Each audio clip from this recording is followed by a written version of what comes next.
in the stereoscopic 3D and in this split screen mode. So it's a great question. Have you got anything to add, Nolan? Did they? Yes, acting in 3D is much different. 2D.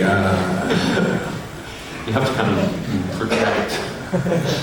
You just stop doing things like, hey, don't you? No, I have nothing to add. It's one of the brilliant things, though, that once you've set up that initial technology, we do have to keep playing and watching the game in 3D, and we tweak the cameras sometimes, but it's amazing how much of the game simply works in 3D once you've got it set up and working.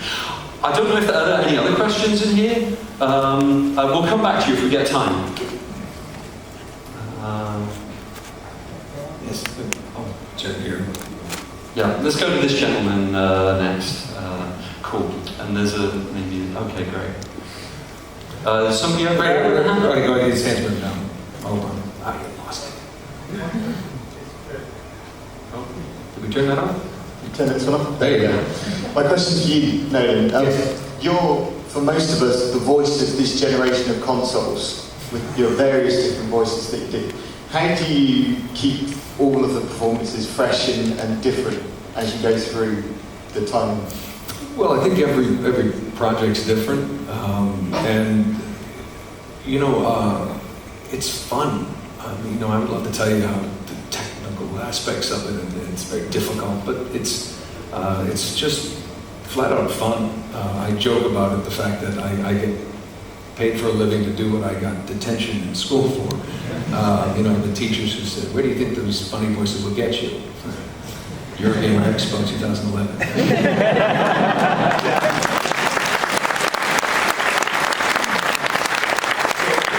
So keeping it fresh is it's just, as long as it's fun to me. I mean, honestly, working with people like Richard and other developers, I apologize to any Brits who heard the Penguin from and were offended, but they're a British developer.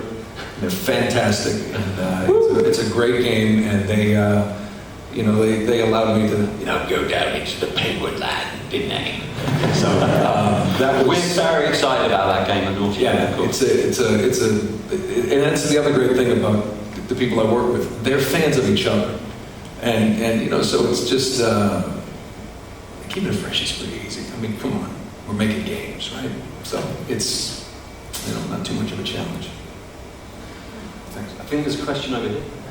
Okay. This one's for Richard. Sorry, Nolan. That's okay. I'll let you have something to say. Just wondering, where can I get that T-shirt? I don't quite know where you can get a Journey T-shirt right now. Do you know, Nolan? Steve Perry, the lead singer. I bet if you come to Game City, I bet my friend Robin will have a few. That's where I got this one, actually. I bet she'll have a few. Yeah. Thanks. Do we have any more questions? Yes, right here in the front. I pointed at him last time and I felt bad. So let's get him. This one's directed at you, Nolan. Yes. You do obviously quite a lot of the voice, most of the voicing for it anyway, but in terms of scripting, how much of it is scripted and how much of it is kind of made up as you go along? That's a great question. It's pretty much... Amy Hennig is our creative director and head writer. And with all joking aside, absolutely one of the most brilliant human beings I've ever met.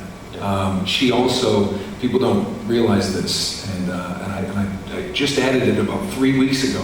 I've been with them 5.5 years. 3 weeks ago I found out that she also designs many of the objects. She comes from a graphic design background. Oh yeah. Some of the objects that you'll see in there, the puzzles, she designs them. Yeah. And she writes the is a game designer by trade. Amy and I have worked together for a really long time now. We worked together on the Soul Reaver series of Crystal Dynamics, and she is a game designer as well as a brilliant writer. But a brilliant writer. And there is a lot of collaboration, there's a lot of ad-libbing that goes into it. But I've said this before, you can't ad-lib until you have a good structure, a good story. It's like the trunk of a tree. She builds that trunk and she allows us to put little branches out there. Sometimes it works, sometimes it doesn't.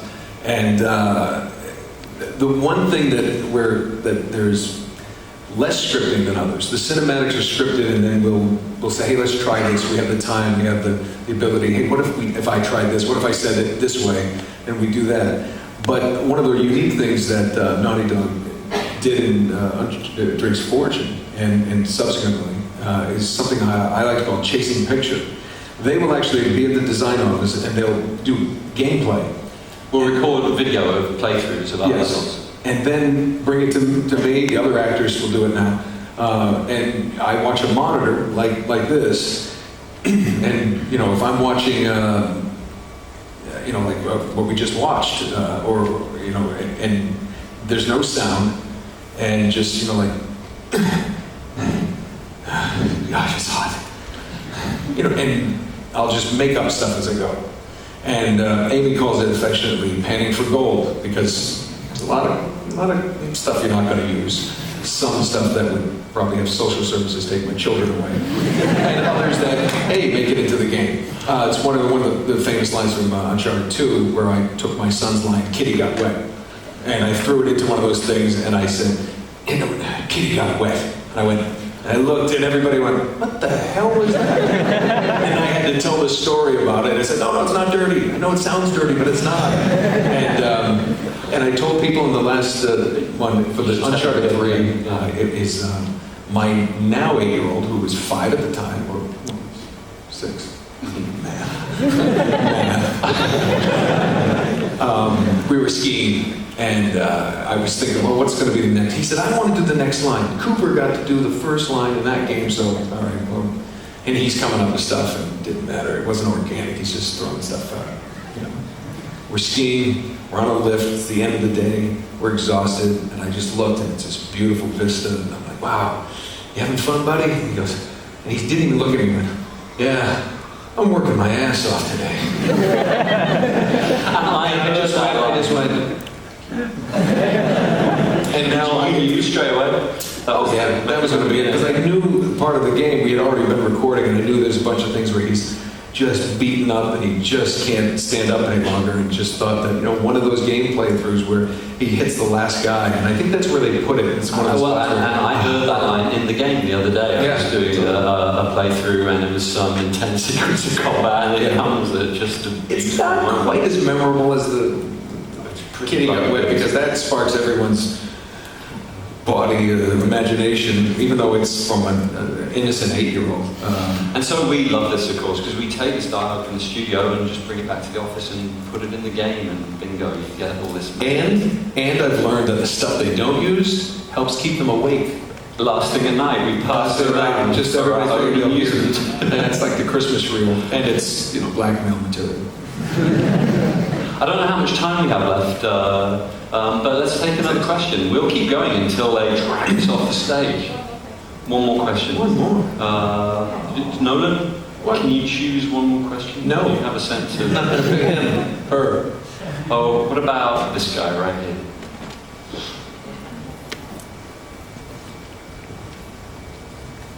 This is for Nolan again. It's a short one. Chloe or Elena?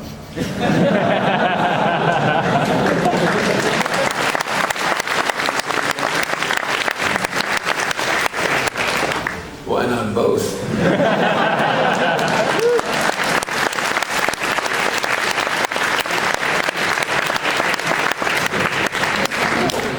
And on that note, thank you guys. Thank you so much for coming on to see us today. We've had enormous fun, haven't we, doing this? And Of course we have. Yeah, absolutely. And I mean, it's the reaction of the players of our games that makes all of the hard work and late nights worthwhile. So we can't wait to see what you make of Uncharted 3 when it comes out here in Europe, 2nd of November. Yeah, hope you enjoyed it. It's so much fun to make. I hope you have, you know, if you have half as much fun playing it as I did making it, You'll be having yeah, tons of fun. Yeah, Cool. Thanks, guys. Again, math. It's not my strength.